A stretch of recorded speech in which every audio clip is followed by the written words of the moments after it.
Magandang umaga sa inyong lahat. Ako nga po pala si Mika D. Rodrigo from Bitled HA2A. At sa umagang ito ay pag-uusapan natin ang isang napakahalagang paksa hinggil sa advokasiyang pangwika. Marahil ay madalas na nating naririnig ang kaluluwa ng bayan.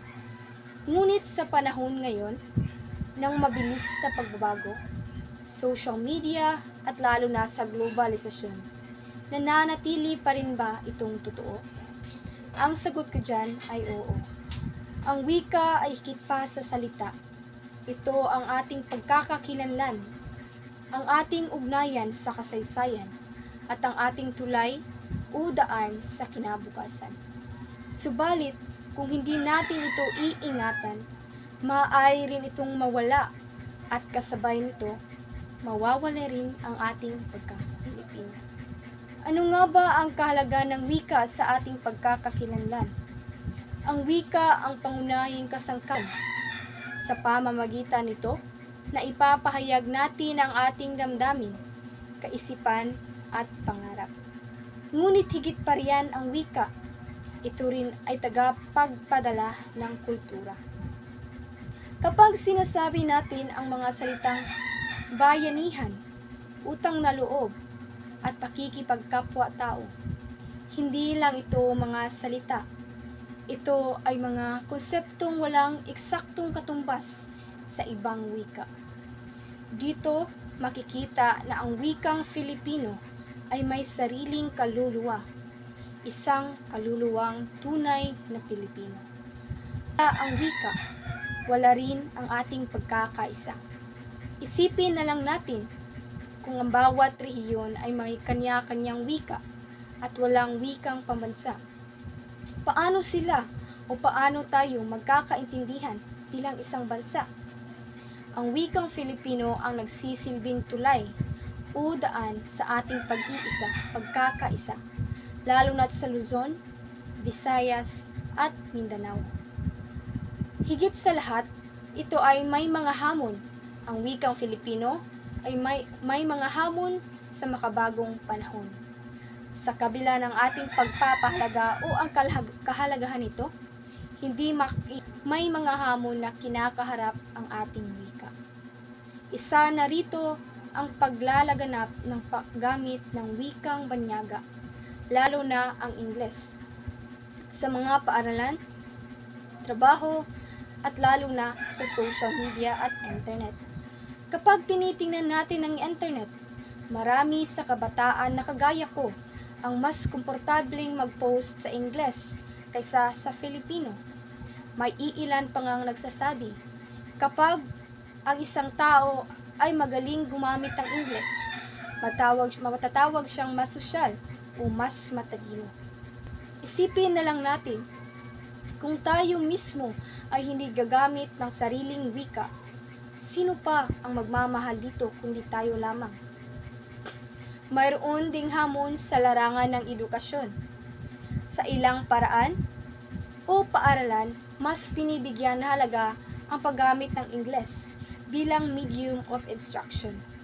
Bagamat, mahalagang matutunan ang mga wikang banyaga, ngunit hindi dapat ito maging dahilan upang kalimutan natin ang ating sariling atin o ang sariling wika. Sa kabilang banda, may pag-asa pa tayo. Sa social media, marami na ring nilalaman ang lumalaganap. Sa wikang Filipino, mga vlog, podcast, tula, at kanta. Ibig sabihin nito, kung ating gagamitin at pahahalagahan, mananatiling buhay ang ating wika kahit ngayon sa makabagong panahon. Ano nga ba ang advokasiyang pangwika? Ano nga ba ang paninindigan dito? Ang advokasiyang pangwika ay ang mga paninindigan upang maitaguyod, maipagtanggol, at isulong ang paggamit ng ating sariling wika sa lahat ng larangan ng ating buhay. Sa tahanan, paaralan, pamahalaan, social media at maging sa internet. Ang layunin nito ay hindi lamang ipagamit ang Filipino, kundi ipakita ang dangal at kung gaano ito kaganda bilang isang makabagong wika ng kaunlaran. Hindi na ito panahon upang ikahiya pa natin ang pagsasalita ng ating sariling wikang Filipino. Panahon na ito upang ipagmalaki naman natin ito bilang wika ng mga makabagong Pilipino. Narito ang iilang konkretong paraan upang kung paano natin maisulong ang advokasiyang ito at kung paano natin ito mapahalagahan. Una, gamitin ang wikang Filipino sa pangaraw-araw natin na pamumuhay. Sa simpleng pakikipag-usap natin sa kapwa Pilipino, pagsusulat, sa simpleng pagpo-post natin sa social media. Gamitin natin itong ng may pagmamalaki. Pangalawa, igalang natin ito at itaguyod ang mga wikang katutubo. Ang mga wikang tulad na lamang ng Ilocano, Cebuano, Waray, at iba pa ay bahagi rin ito ng ating pambansang yaman. Ang pagtataguyod ng mga ito ay pagpapalawak ng ating pagka-Pilipino. Isulong ang Filipino sa edukasyon at agham. Pangatlo naman ay pagsusulong ng Filipino sa edukasyon. Ang agham at teknolohiya ay hindi lamang para sa wikang banyaga. Maaari tayong lumikha ng mga Pilipinong o mga salitang Filipino upang maisalin ang mga konseptong teknikal tulad ng ginagawa ng Komisyon sa Wikang Filipino. Pang-apat, lumikha ng nilalaman sa wikang Filipino. Sa panahong digital, napakalakas ng kapangyarihan ng content creation o pagva-vlog. Magsulat tayo ng blog, gumawa ng video, o magtula gamit ang wikang Filipino. Sa ganitong paraan, mapapatunayan natin na ang ating wika ay kayang makasabay o makisabay sa modernong panahon ngayon. Panglima, wika bilang sandigan ng pag-unlad. Maraming nagsasabi, kung gusto natin o kung gusto mong umunlad, kailangan nating matuto ng Ingles. May punto naman iyon. Totoong mahalaga ang Ingles sa pandaigdigang ugnayan. Ngunit, hindi ibig sabihin ito na kailangan na nating iwanan ang ating wikang Filipino. Tingnan natin ang mga bansang tulad ng Japan, South Korea, at France. Ginagamit nila ang sariling wika sa edukasyon at agham. Ngunit umuunlad pa rin ang kanilang bansa. Ibig sabihin, ang tunay na pag-unlad ay nagsisimula sa pagyakap sa ating sariling wika. Kung gagamitin natin ang Pilipino sa agham, teknolohiya, sining at politika, mas magiging malawak ang partisipasyon ng mga mamamayan. Mas mauunawaan ng bawat Pilipino ang mga isyong panlipunan dahil sa wikang kanilang alam at dinadama-dama.